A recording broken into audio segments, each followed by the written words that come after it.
Good morning dear student, welcome to the way of solution number one study channel West Bengal. তো আমি তোমাদের Dalton sir. তোমরা এখন পাচ্ছ জিকে ইউনিভার্সিটি ক্লাস নাম্বার 39 39তম সেশনে সকলকে আমি স্বাগত জানাচ্ছি। তো প্রত্যেকে তোমরা আমাদের ক্লাস রুটিন দেখে নাও। সকাল 7:30 থেকে আমার ক্লাস থাকছে দ্য ওয়ে অফ সলিউশনে। অন্যান্য যে ক্লাসগুলো আমরা করাই প্রত্যেকটা ক্লাসের টাইম কিন্তু লেখা আছে। সমস্ত ক্লাসের নোটিফিকেশন বা লিঙ্ক তোমরা আমাদের telegram group the way of সলিউশনে পাবে, এবং আমরা যে পেড কোর্স করাচ্ছি TWS একাডেমি অ্যাপে, এই অ্যাপ তোমরা প্লে স্টোর থেকে ডাউনলোড করতে পারছো। তো আমাদের বর্তমানে যে সমস্ত ব্যাচগুলো নেওয়া হচ্ছে, combined foundation batch, NM/GNM crash course, SSC foundation, rail PYQ practice, রেলের ফাউন্ডেশন, WKP প্র্যাকটিস ব্যাচ। তো প্রচুর ব্যাচ কিন্তু আছে আমাদের অ্যাপে, প্রত্যেকে অ্যাপ ভিজিট করতে পারো। তোমার যে পরীক্ষা দেওয়ার টার্গেট আছে বা যে চাকরি তুমি পেতে চাও, সেই ধরনের প্রস্তুতি আমাদের কাছ থেকে যদি নিতে চাও, অবশ্যই তোমরা ব্যাচ সিলেক্ট করো, দেন ভর্তি হয়ে যাও। তো আমরা আজকের MCQ প্র্যাকটিস শুরু করছি ওভারঅল কম্পিটিটিভ এক্সামের জন্য। সমস্ত পরীক্ষায় এই সেটগুলো কাজে লাগে। জিকে প্র্যাকটিস, প্রথম প্রশ্ন, যে নিচের কোনটি স্কেলার রাশি? এর মধ্যে কোনটি স্কেলার রাশি তোমাকে খুঁজে বার করতে হবে। ওয়ার্ক, পাওয়ার, এনার্জি, সবগুলি। অপশন ডি বলছে সবগুলি। কোনটি স্কেলার রাশি এখানে খুঁজে বার করতে হবে। আমরা ফিজিক্সের প্রথম চ্যাপ্টারে পাই পরিমাপের পদ্ধতি একক, সেখানে কোন রাশি স্কেলার, কোনটি ভেক্টর, এগুলো আমাদের চিনতে হয়। ওয়ার্ক অর্থাৎ কার্য, ওয়ার্ক মানে হচ্ছে কার্য বা কাজ। পাওয়ার মানে হচ্ছে আমরা জানি ক্ষমতা। 3 নম্বর আসছে এনার্জি অর্থাৎ শক্তি। এই রাশিগুলির মধ্যে কোনটি স্কেলার রাশি? সঠিক উত্তর কি হবে? সঠিক উত্তর হবে সবগুলি। এই সবগুলি কিন্তু স্কেলার রাশি। কার্য, ক্ষমতা, শক্তি, এদের মান আছে। স্কেলার রাশি মানে শুধু মান আছে, অভিমুখ নেই। অভিমুখ নেই।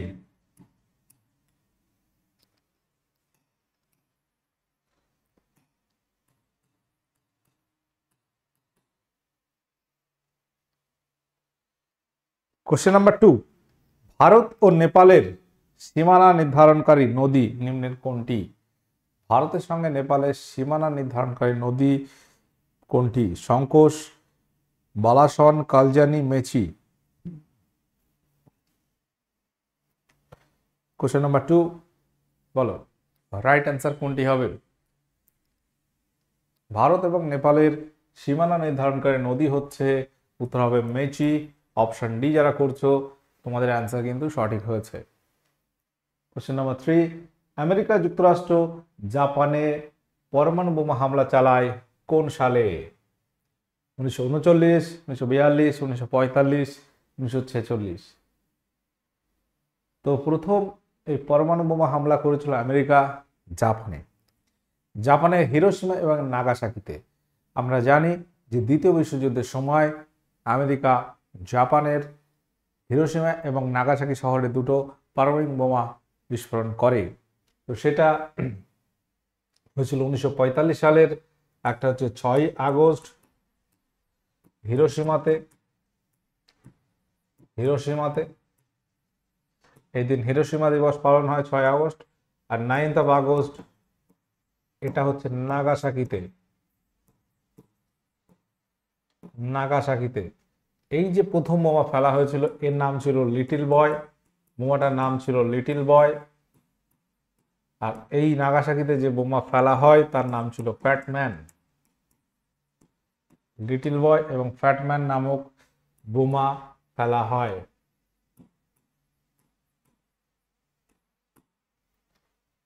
উনিশশো সালে কিন্তু এই দুটো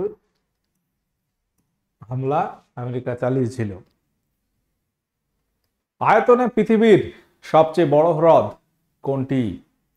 আয়তনে পৃথিবীর সবচেয়ে বড় হ্রদ কোনটি? বৈকাল, কাস্পিয়ান সাগর, সম্বর, নাকি ভেমনাথ? কোশ্চেন নাম্বার 4, সঠিক উত্তর কি হবে?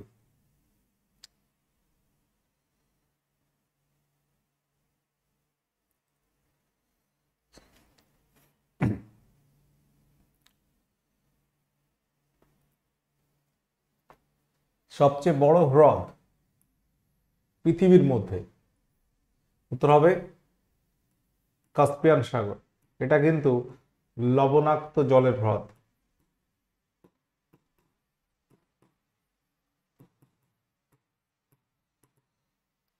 এটা ওভারঅল পৃথিবীর সবচেয়ে বড় হ্রদ। বৈকাল হ্রদ এটি কোথায়? বৈকাল হ্রদ রাশিয়ায়। এই হ্রদ মনে রাখবে পৃথিবীর গভীরতম হ্রদ। গভীরতম হ্রদ। সম্বর হ্রদ আমাদের ভারতের রাজস্থানে আছে। ভেমনাথ এটা তোমার কেরালাতে রয়েছে।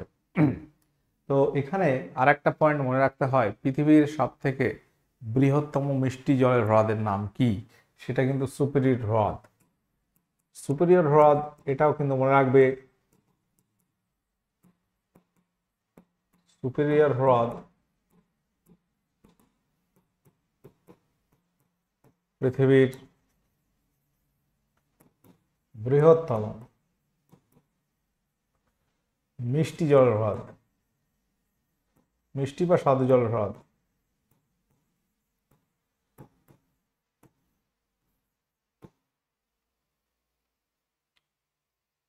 কোশ্চেন নাম্বার 5, ইলোরার কৈলাস মন্দির নিম্নের কোন রাজার আমলে তৈরি হয়? তো অজন্তা এবং ইলোরা, এই ইলোরার কৈলাস মন্দির কোথায় আছে? এটা মহারাষ্ট্রে আছে এবং এটি একটি ইউনেস্কো ওয়ার্ল্ড হেরিটেজ সাইটের মধ্যে অন্তর্ভুক্ত আছে, যেটা 1983 সালে ইউনেস্কো ওয়ার্ল্ড হেরিটেজ সাইটের হিসেবে ঘোষণা করা হয়। তো এই ইলোরা কৈলাস মন্দির বলতে হবে প্রতিষ্ঠিত হয় কোন রাজার আমলে? পল্লবরাজ, দ্বিতীয় বর্মন। কোশ্চেন নাম্বার 5 অপশন বিতে বলছে রাষ্ট্রকূট রাজ, প্রথম কৃষ্ণ চালুক্য রাজ, দ্বিতীয় বিক্রমাদিত্য। অপশন ডি বলা হচ্ছে ধর্মপাল। ইলোরা কৈলাস মন্দির রাষ্ট্রকূট রাজ প্রথম কৃষ্ণের আমলে তৈরি হয়। তো তাকে প্রতিষ্ঠাতা ধরা হয়। ম্যাডোনা চিত্রের চিত্রশিল্পী কে? ম্যাডোনা চিত্রের চিত্রশিল্পী কে? Raphael, Michael Angelo, Pablo Picasso, Leonardo da Vinci. Mona Lisa চিত্রের চিত্রকর বা চিত্রশিল্পী হচ্ছে লিওনার্দো দা ভিঞ্চি। আর এখানে হচ্ছে ম্যাডোনা, এই চিত্রের চিত্রশিল্পী কে? প্রত্যেকে অ্যান্সার করবে, সঠিক উত্তর কি হবে?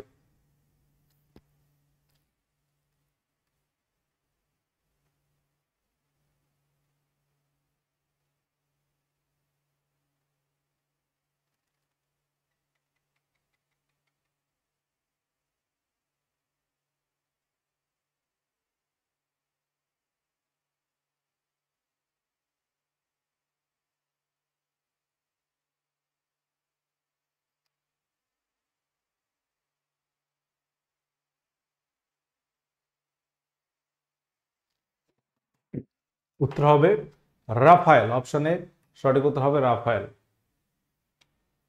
নীতি আয়োগের বর্তমান সিইও হিসেবে কে নিযুক্ত আছে? নীতি আয়োগ এর CEO chief executive officer.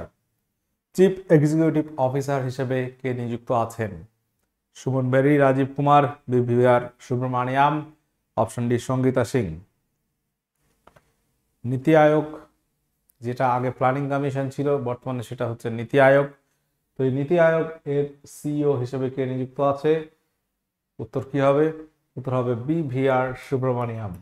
Option C right answer হয়ে যাবে। কোশ্চেন নাম্বার 8, কবিরাজ উপাধি কোন গুপ্ত সম্রাট গ্রহণ করেছিলেন? কবিরাজ উপাধি প্রথম চন্দ্রগুপ্ত, সমুদ্রগুপ্ত, স্কন্দগুপ্ত, দ্বিতীয় চন্দ্রগুপ্ত। বলো প্রত্যেকে কি হবে এখানে সঠিক উত্তর? কবিরাজ উপাধি কার ছিল? উত্তর হবে সমুদ্রগুপ্ত। সমুদ্রগুপ্ত এখানে সঠিক উত্তর হয়ে যাবে। স্কন্দগুপ্ত যাকে বলা হয় ভারতের রক্ষাকারী। দ্বিতীয় চন্দ্রগুপ্ত উপাধি ছিল শকারী, তিনি শকদের দমন করেন, তিনি হুন আক্রমণ প্রতিরোধ করে। স্কন্দগুপ্ত যাকে বলা হয় ভারতের রক্ষাকারী। তো সমুদ্রগুপ্ত যাকে ভারতের নেপোলিয়ানও বলা হয়।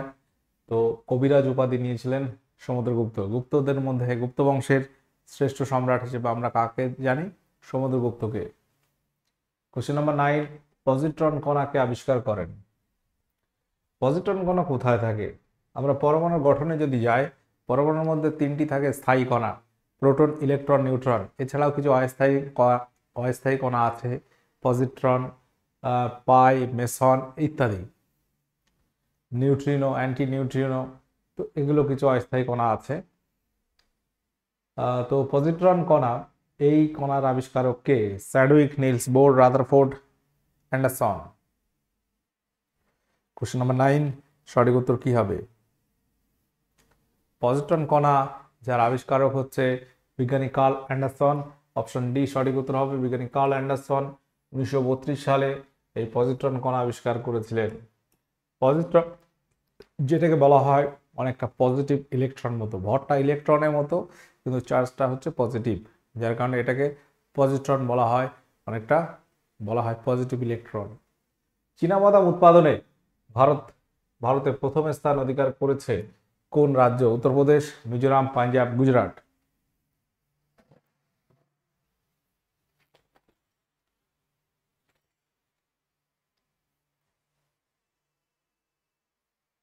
চীনাবাদাম উৎপাদনে ভারতের প্রথম স্থান অধিকার করেছে নিম্নের কোন রাজ্য? উত্তর কি হবে? উত্তরপ্রদেশ, মিজোরাম, পাঞ্জাব নাকি গুজরাট? চীনাবাদাম উৎপাদনে ভারতের গুজরাট রাজ্য প্রথম স্থান অধিকার করে। অপশন ডি যারা করছে উত্তর তোমাদের সঠিক হয়েছে। মুন্দ্রা, এই থার্মাল পাওয়ার স্টেশনটি কোন রাজ্যে অবস্থিত? তাপবিদ্যুৎ কেন্দ্র, মুন্দ্রা তাপবিদ্যুৎ কেন্দ্রটি কোথায় অবস্থিত? গুজরাট, ছত্তিশগড়, বিহার নাকি মধ্যপ্রদেশ? কোশ্চেন নম্বর 11, সঠিক উত্তর কি হবে? মুন্দ্রা থার্মাল পাওয়ার স্টেশন যেটি অবস্থিত হচ্ছে, এটাও কিন্তু গুজরাট হয়ে যাবে সঠিক উত্তর। কোশ্চেন নম্বর 12, অর্থনৈতিক সমীক্ষা রিপোর্ট কে প্রকাশ করেন? ভারতবর্ষের যে অর্থনৈতিক সমীক্ষা রিপোর্টটা হয়, সেই রিপোর্ট প্রকাশ করেন নিম্নের কে? শ্রমমন্ত্রী, বিদেশমন্ত্রী, অর্থমন্ত্রী নাকি প্রধানমন্ত্রী?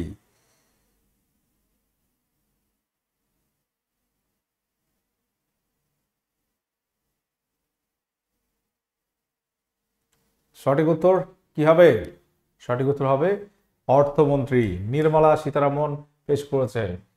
বাজেট পেশ করে কে? অর্থমন্ত্রী। অর্থনৈতিক সমীক্ষা রিপোর্ট অনেকটা বাজেটকেই বলা হয়।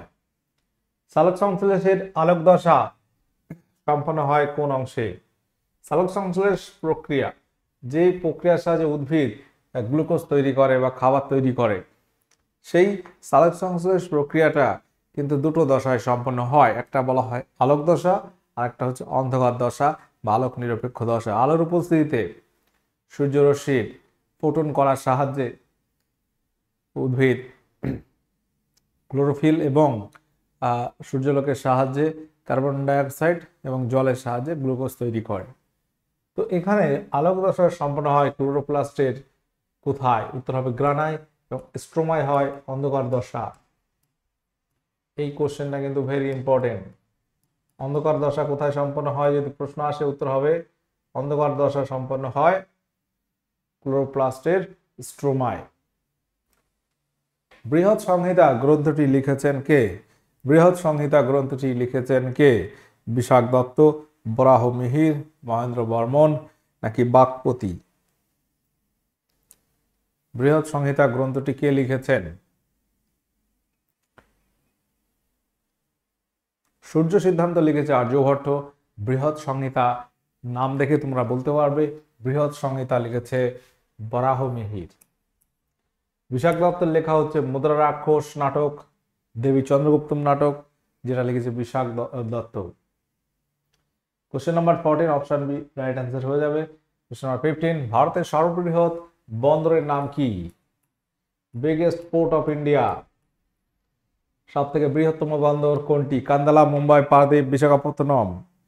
ভারতের প্রচুর বন্দর রয়েছে, তার মধ্যে উল্লেখযোগ্য বন্দরের মধ্যে এইগুলো আছে: কান্দালা, মুম্বাই, কলকাতা, পারাদ্বীপ, বিশাখাপত্তনম। বিশাখাপত্তনম যেটা ভারতের গভীরতম বন্দর বলা হয়। অন্ধ্রপ্রদেশে আছে, পারাদ্বীপ উড়িষ্যায়, মুম্বাই পোর্ট আছে মহারাষ্ট্রে, কান্দালা পোর্ট আছে গুজরাটে। তো এখানে মুম্বাই পোর্ট ভারতের সর্ববৃহৎ এবং ব্যস্ততম বন্দর। ব্যস্ততম বন্দর যদি বলা হয় সেটা কিন্তু উত্তর হবে মুম্বাই, ব্যস্ততম ও বৃহত্তম।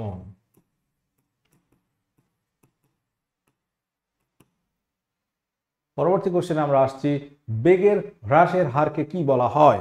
ভরবেগ, ত্বরণ, মন্দন। Option B, option D, B and C. বেগের হ্রাসের হারকে কি বলা হয়?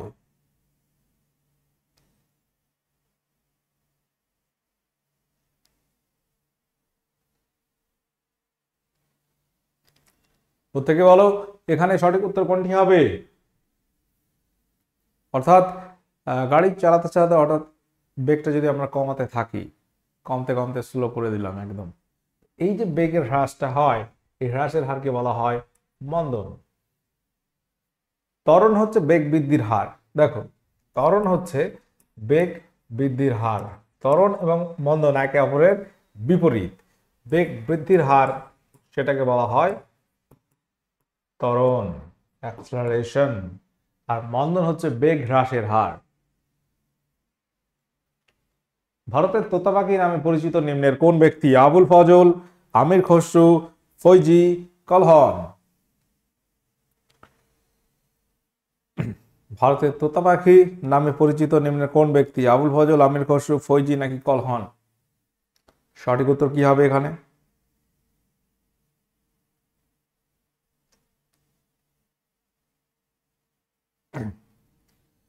ভারতের তোতা পাখি নামে পরিচিত হচ্ছে আমির খসরু। এটা প্রত্যেকে আমরা জানি।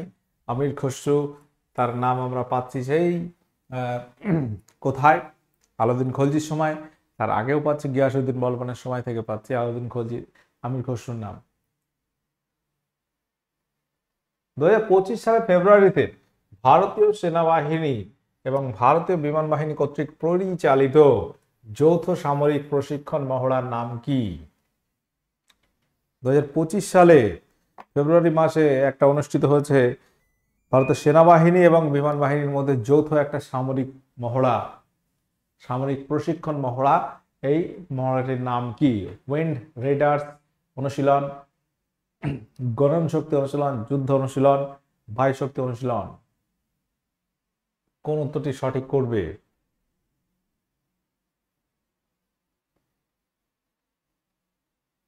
উত্তর হবে অপশন এ, উইন্ড রেডার্স অনুশীলন। অপশন এ সঠিক উত্তর হয়ে যাবে। নিচের কোন রাশির একক হচ্ছে আর্গ? কোশ্চেন নাম্বার 19, বলতে হবে কোন রাশির একক হচ্ছে আর্গ। বলো কি হবে এখানে উত্তর?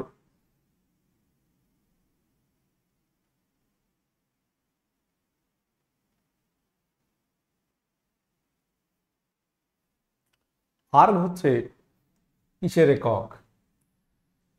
কার্যের একক কি? কার্যের সিজিএস একক হচ্ছে আর্গ।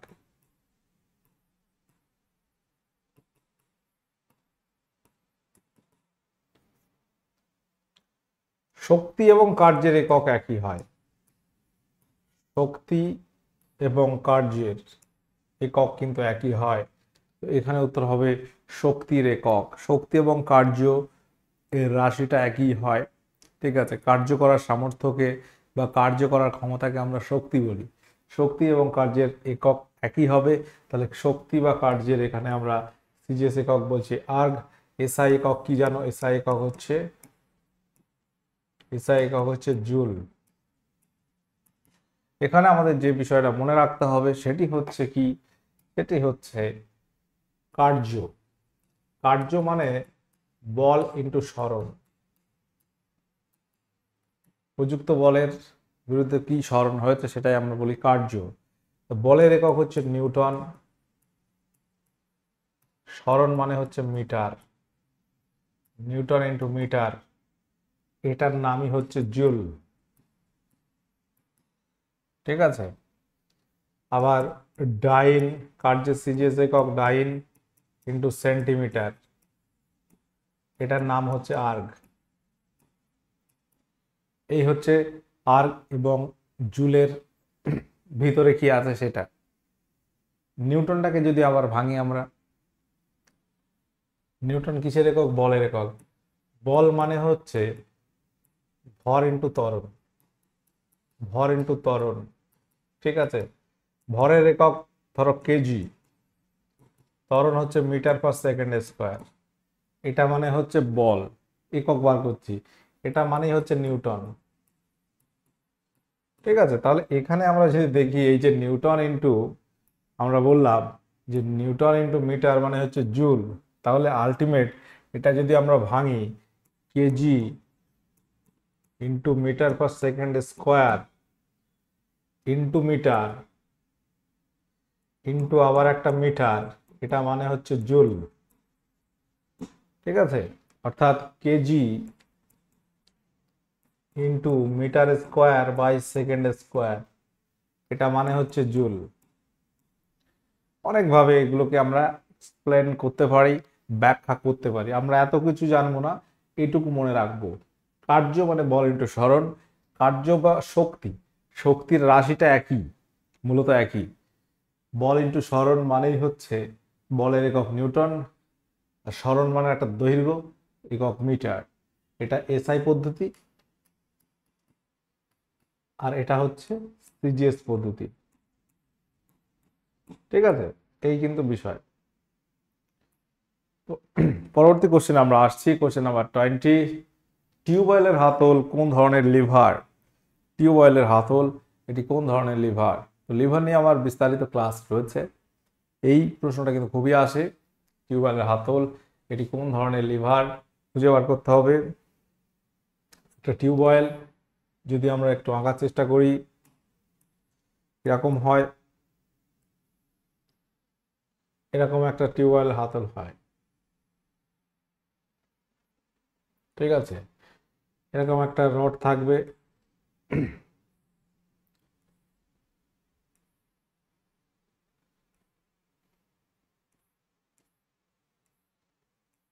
এরকম একটা আলম্ব থাকে, ঠিক আছে, যার সাপেক্ষে এখানে একটা সিট বল থাকে, জলটা উঠতে থাকে।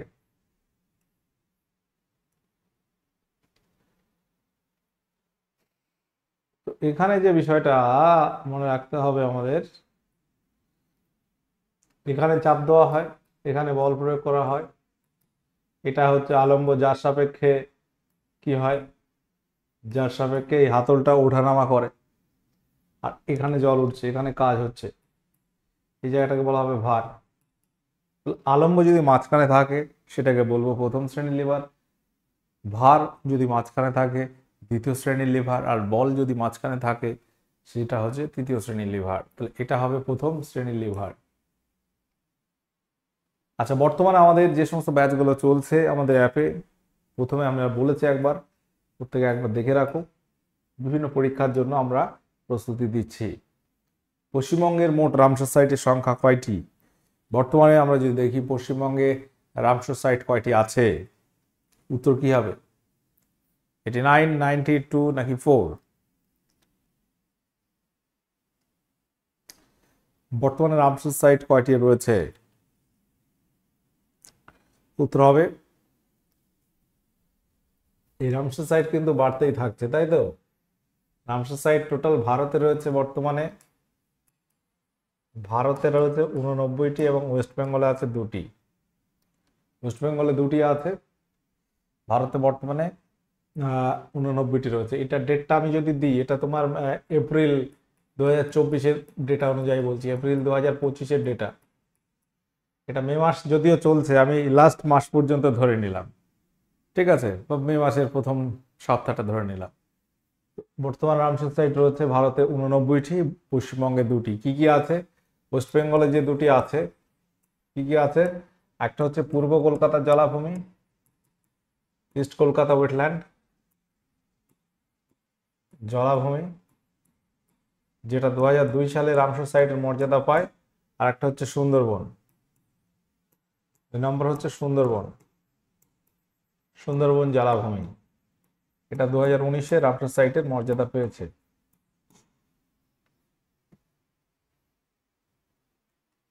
কোশ্চেন নাম্বার 22, রানী কি ভাব ইউনেস্কো ওয়ার্ল্ড হেরিটেজ সাইট নিম্নের কোন রাজ্যে অবস্থিত? রানী কি ভাব, এখানে বিষয়টা খেয়াল রাখতে হবে, এই রানী কি ভাব এটা একটা, এটা মহল, একটা প্রাসাদ, এই ছবিটা আমাদের 100 টাকার নোটে রয়েছে, এটাও মনে রাখবে। রানী কি ভাবের ছবি কোথাও আছে 100 টাকার নোটে, রানী কি ভাবের ছবি আছে। রানী কি ভাবের ছবি 100 টাকার নোট, নিউ 100 টাকা যেটা নীল রঙের, নিউ যে নোটটা হয়, নতুন যে 100 টাকার নোট ওই 100 টাকার নোটে আছে, পুরনো না, নতুনটা নীল রঙের যেটা। তো এই রানী কি ভাব এটি ইউনেস্কো ওয়ার্ল্ড হেরিটেজ সাইট, এটা গুজরাটে আছে এবং এটি as a UNESCO world heritage সাইটের মর্যাদা পেয়েছে 2014 সালে। 2014 সালে ইউনেস্কো ওয়ার্ল্ড হেরিটেজ সাইটের মর্যাদা পেয়েছে। জাপান এর মুদ্রার নাম কি? জাপানের মুদ্রার নাম কি? দিনার, দিরহাম, ইয়েন, ওন। জাপানের মুদ্রার নাম কি আছে বলো।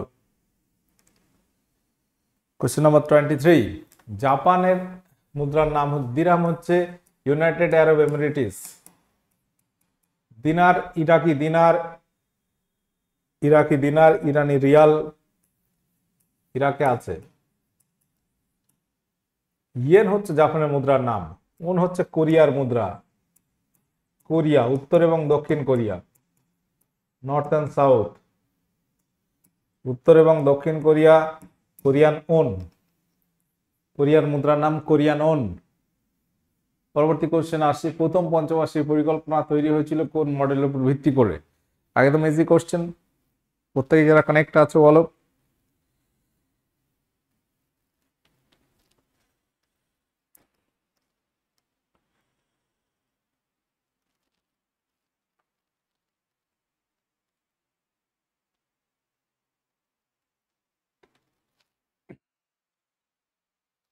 Option B Harrod Domar model. বৃক্কের কার্যগত একককে কি বলা হয়? বৃক্কের কার্যগত একককে কি বলা হয়? বৃক্কের কার্যগত একককে বলা হয় নেফ্রন। নিউরন হচ্ছে স্নায়ুতন্ত্রের কার্যগত একক। সুন্দরবনের আতঙ্কের নদী বলা হয় কোনটিকে? এটা আজকে তোমাদের হোমওয়ার্ক থাকলো। আজকের সেশন এখানে আমরা এন্ড করছি। প্রত্যেকে যারা কানেক্ট আছে অবশ্যই আমাদের প্রি ক্লাসগুলো পেতে the way of solution TWS academy YouTube channel subscribe করে নেবে, এবং আমরা যে পেড কোর্সগুলো করাচ্ছি TWS একাডেমি অ্যাপ, এই অ্যাপ তোমরা পাচ্ছ প্লে স্টোরে। প্লে স্টোর থেকে অ্যাপ ডাউনলোড করো, সেখানে আমরা বিভিন্ন পরীক্ষা ওরিয়েন্টেড ক্লাস কিন্তু নিচ্ছি একটা কোর্স আকারে। দুর্দান্ত প্রস্তুতি হবে, যদি চাও অবশ্যই নিতে পারো। ঠিক আছে, তো আজকের সেশন আমি এখানে এন্ড করলাম। যারা কানেক্ট ছিল অবশ্যই সেশনটি ভালো লাগলে লাইক শেয়ার করবে, এবং কোনো প্রশ্ন থাকলে অবশ্যই কমেন্ট করে জানাবে। ঠিক আছে, দেখা হচ্ছে নেক্সট ক্লাসে। ওকে, টাটা, বাই।